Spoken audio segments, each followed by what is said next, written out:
പ്രതിരോധ സംവിധാനങ്ങളുടെ നിർമ്മാണത്തിൽ ഇന്ത്യ വളരെയധികം ശ്രദ്ധിക്കാറുണ്ട്. ലേസർ ആയുധങ്ങളുടെ നിർമ്മാണവുമായി ബന്ധപ്പെട്ട് മറ്റ് രാജ്യങ്ങളെ അപേക്ഷിച്ച് നമ്മുടെ രാജ്യം വളരെ മുന്നിലേക്കാണ്. അത്തരത്തിൽ എന്തുകൊണ്ടാണ് ഈ ലേസർ ആയുധങ്ങൾ നിർമ്മിക്കാൻ ഇന്ത്യ ഇത്രയും ശ്രദ്ധിക്കുന്നത്, ഇത്രയും മുന്നോട്ട് പോകുന്നത്? ലോകത്ത് വളരെ കുറച്ച് രാഷ്ട്രങ്ങൾക്ക് മാത്രമേ ഈ ലേസർ ആയുധങ്ങളുള്ളൂ. അതായത് അമേരിക്ക, റഷ്യ, ചൈന, ഇസ്രയേൽ തുടങ്ങി ഇന്ത്യ വരെയുള്ള രാഷ്ട്രങ്ങളുടെ കൈവശമാണ് ലേസർ ആയുധങ്ങളുള്ളത്. ഇതിൽ തന്നെ പലതും നിർമ്മാണത്തിലോ പരീക്ഷണത്തിലോ ഒക്കെയാണ്. ഒന്നും പൂർണ്ണമായിട്ടും ഒരു ലേസർ ആയുധങ്ങളിലേക്ക് നമ്മൾ എത്തിച്ചേർന്നിട്ടില്ല. അതിൽ തന്നെ ഈ പല പല പരീക്ഷണങ്ങൾ ഇനിയും നടത്തി വിജയിക്കേണ്ടതുണ്ട്. ഇന്ത്യ മാത്രമല്ല, അമേരിക്ക ഉൾപ്പെടെയുള്ള ഈ ദൂരപരിധി അടക്കം നമുക്കിപ്പം നിലവിൽ അറിയാമല്ലോ, ഈ ബാലിസ്റ്റിക് മിസൈലുകൾ, റോക്കറ്റുകൾ, അതുപോലെ തന്നെ ഡ്രോണുകൾ, ഇതൊക്കെ യുദ്ധത്തിൽ ഉപയോഗിക്കുന്ന അല്ലെങ്കിൽ അത്തരം പ്രതിരോധ സംവിധാനത്തിൽ ഇതൊക്കെ ഉൾപ്പെടുത്തിയിരിക്കുന്ന രാജ്യങ്ങളാണ് ഈ പറഞ്ഞതുപോലെ ഈ ലേസർ ആയുധങ്ങൾ വികസിപ്പിക്കാൻ വേണ്ടുന്ന പരീക്ഷണങ്ങളും ഗവേഷണങ്ങളും ഒക്കെ നടത്തിക്കൊണ്ടിരിക്കുന്നത്.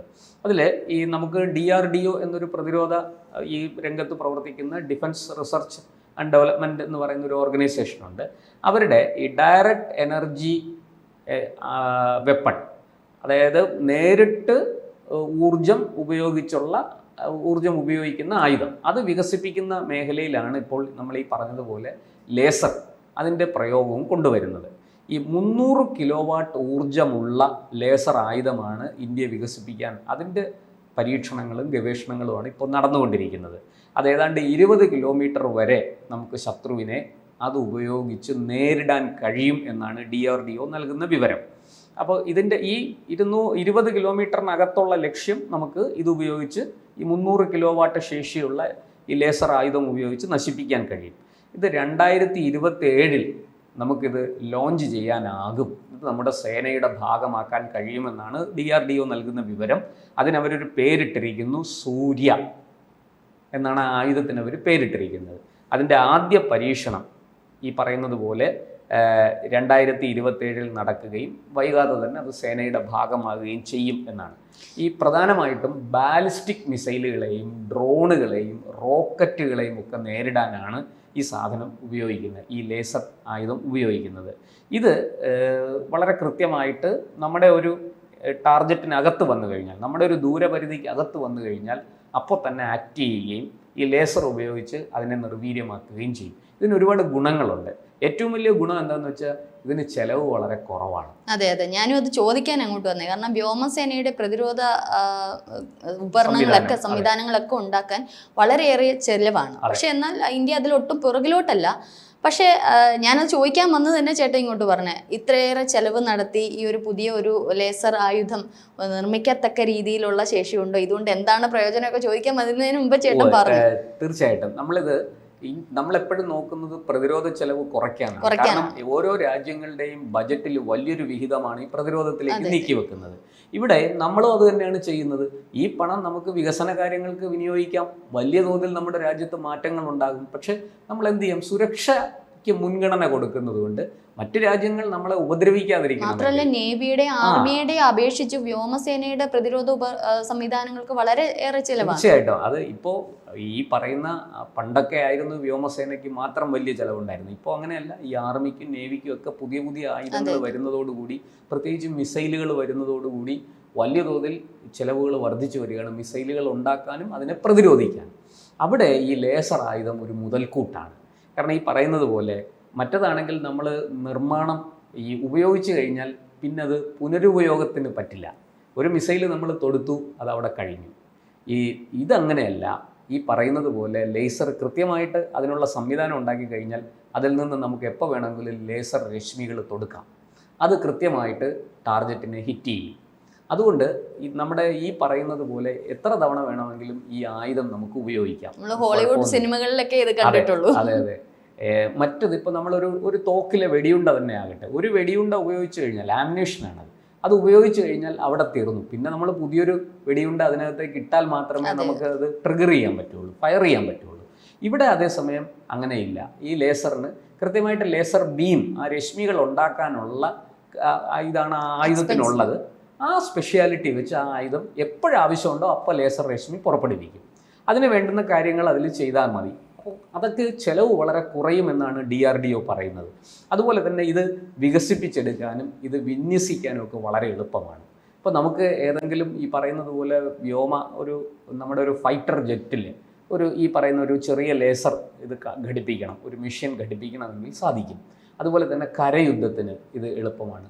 അതുപോലെ കടൽ യുദ്ധത്തിന്, നേവിക്ക് ഇത് വലിയ സഹായകമാണ്. ഇപ്പോൾ നമുക്കറിയാം ഈ സ്റ്റെൽത്ത് വിമാനങ്ങൾ, സ്റ്റീൽത്ത് എന്നും പറയും അതിന്, ഈ വിമാനങ്ങളും അന്തർവാഹിനികളും ഒക്കെ ഉണ്ട്. അത് റഡാറിൻ്റെ കണ്ണിപ്പെടാതെ വന്ന് നമ്മളെ ആക്രമിച്ചിട്ട് പോകും.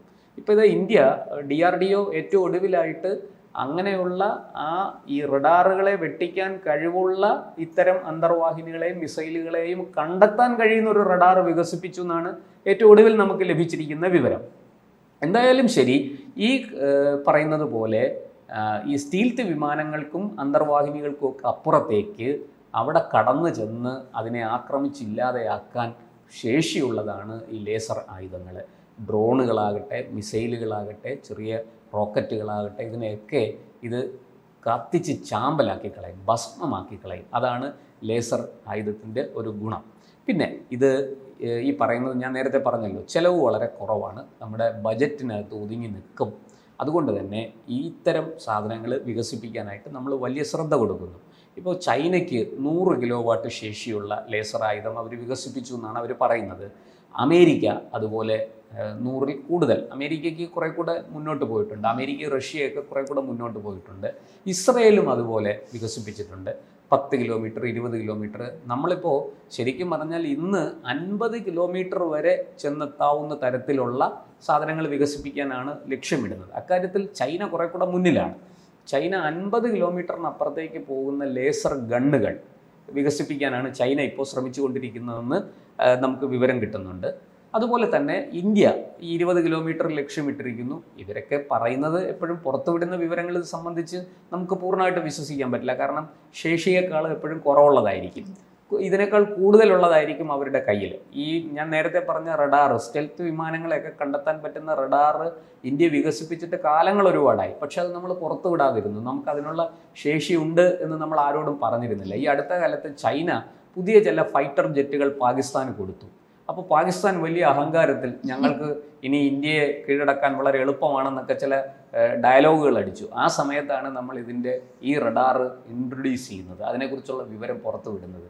ഈ ചൈന വന്ന വഴിക്ക് തിരിഞ്ഞോടി എന്നാണ്, പാകിസ്ഥാൻ വന്ന വഴിക്ക് തിരിഞ്ഞോടി എന്നാണ് പൊതുവെ രാജ്യാന്തര മാധ്യമങ്ങളൊക്കെ പറയുന്നത്. പക്ഷേ ഇന്ത്യയുടെ ഒരു ഗുണം അത് തന്നെ, നമ്മുടെ പ്രതിരോധ സംവിധാനങ്ങൾ അധികം പുറത്ത് വിടാറില്ല, അല്ലേ? അതെ. അതുകൊണ്ട് തന്നെ എന്താണ് നമ്മുടെ സംവിധാനം എന്നുള്ളത് മറ്റുള്ള രാജ്യങ്ങൾക്കും അറിയില്ല. എന്തിനേക്കാളും മുന്നേറിക്കൊണ്ടിരിക്കുകയാണ്. ഏത് പ്രതിരോധ സംവിധാനത്തിനേക്കാളും മറ്റു രാജ്യങ്ങളോടൊപ്പം തന്നെ ഇന്ത്യ ഉണ്ട്, അല്ലേ? ഞാൻ നേരത്തെ പറഞ്ഞല്ലോ, ചൈനയുടെ കാര്യം പറഞ്ഞല്ലോ. ചൈനയുടെ ഷെങ് 1 എന്ന് പറയുന്ന 100 കിലോവാട്ട് ശേഷിയുള്ള ആയുധം ആൾറെഡി അവരുടെ കൈവശമുണ്ട് എന്നാണ് പറയുന്നത്. അതിൻ്റെ അവസാന പരീക്ഷണങ്ങളും ഇതൊക്കെ നടന്നുകൊണ്ടിരിക്കുകയാണ്. അതുപോലെ ഈ ഞാൻ നേരത്തെ പറഞ്ഞ ലേസർ റൈഫിളുകൾ അതും അവർ നിർമ്മിക്കുന്നുണ്ട്. അത് ഈ പറയുന്നത് പോലെ 50 കിലോമീറ്റർ ദൂരപരിധി വരെ അവർ നോക്കുന്നുണ്ട്. പക്ഷേ ഇതിൽ അമേരിക്കയാണ് നമുക്ക് ഏറ്റവും കൂടുതൽ ഈ കാര്യത്തിൽ മുന്നിൽ നിൽക്കുന്നതെന്ന് പറയാൻ പറ്റും. അവർ ഈ 500 കിലോ വാട്ടിൻ്റെ വരെ എത്താനുള്ള പരിശ്രമത്തിലാണ് അമേരിക്ക മുന്നോട്ട് പോകുന്നത്. റഷ്യയും അതുപോലെ തന്നെ. ഫ്രാൻസും ജർമ്മനിയും ഒന്നും മോശക്കാരല്ല, പക്ഷേ അവരെക്കാളും ഒക്കെ മുന്നേറാൻ ഈ കാര്യത്തിൽ ഇന്ത്യക്ക് സാധിച്ചിട്ടുണ്ട് എന്നാണ് നമുക്ക് DRDOയിൽ നിന്ന്, പ്രതിരോധ വകുപ്പിൽ നിന്ന് കിട്ടുന്ന വിവരങ്ങൾ. എന്തായാലും ഈ പറയുന്നത് പോലെ ഒരു ലേസർ യുദ്ധം ഭാവിയിൽ കാണാനിരിക്കുകയാണ്. യുദ്ധം ഉണ്ടാകാതിരിക്കട്ടെ, കാണാനാകുമോ എന്ന ആശങ്കയിലാണ് ലോകവും. ഈ ലേസർ ഈ പറയുന്നത് പോലെ നമ്മൾ വിചാരിക്കുന്ന പോലെ അല്ല. കണ്ണടച്ചു തുറക്കുന്നതിന് മുമ്പേ ശത്രുവിനെ ഭസ്മീകരിക്കുന്ന ഒരു ആയുധമാണ് ലേസർ.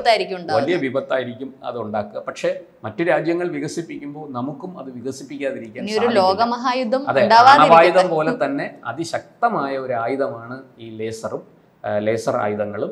അത് നമുക്കൊരു പക്ഷേ നമുക്ക് ലോകത്തിന് കൊടുക്കാൻ പറ്റുന്ന ഉറപ്പ്, ഇന്ത്യ എല്ലാ കാലത്തും കൊടുക്കുന്ന ഉറപ്പ്, ഞങ്ങൾ ആരെയും അങ്ങോട്ട് പോയി ആക്രമിക്കില്ല എന്നാണ്.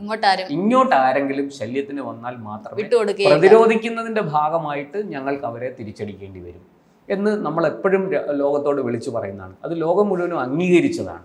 അതുകൊണ്ട് ലേസർ ആയുധം, നമ്മൾ പറഞ്ഞല്ലോ, ആണവായുധം നമ്മൾ ഒരിക്കലും ആദ്യം ഉപയോഗിക്കില്ല. ഇന്ത്യ ഒരിക്കലും ഒരു ആണവായുധവും ഉപയോഗിക്കില്ല, ആദ്യം നമ്മളെടുത്ത് ഉപയോഗിക്കില്ല. അതിൻ്റെ അർത്ഥം നമ്മളെ ഇങ്ങോട്ട് ഉപദ്രവിച്ചാൽ നമ്മൾ അങ്ങോട്ട് അത് ഉപദ്രവിക്കും, അതെടുത്ത് ഉപയോഗിക്കും എന്ന് തന്നെയാണ്. ഇവിടെ ലേസറിൻ്റെ കാര്യത്തിലും ഇന്ത്യ അങ്ങനെ ഒരു ഉറപ്പ് ലോകത്തിന് കൊടുക്കും എന്നാണ് പൊതുവെയുള്ള വിലയിരുത്തൽ. എന്തായാലും നമുക്ക് കാത്തിരുന്ന് കാണാം. ഈ വരുന്ന വർഷങ്ങളിൽ ഇത്തരത്തിലുള്ള ആയുധങ്ങൾ വികസിപ്പിച്ച് അതിൻ്റെ കൃത്യമായിട്ട് പരീക്ഷണം നടത്തി 100% വിജയസാധ്യതയോടുകൂടി അത് നമ്മുടെ സേനയുടെ ഭാഗമാകുന്നത് നമുക്ക് കാത്തിരുന്ന് കാണാം.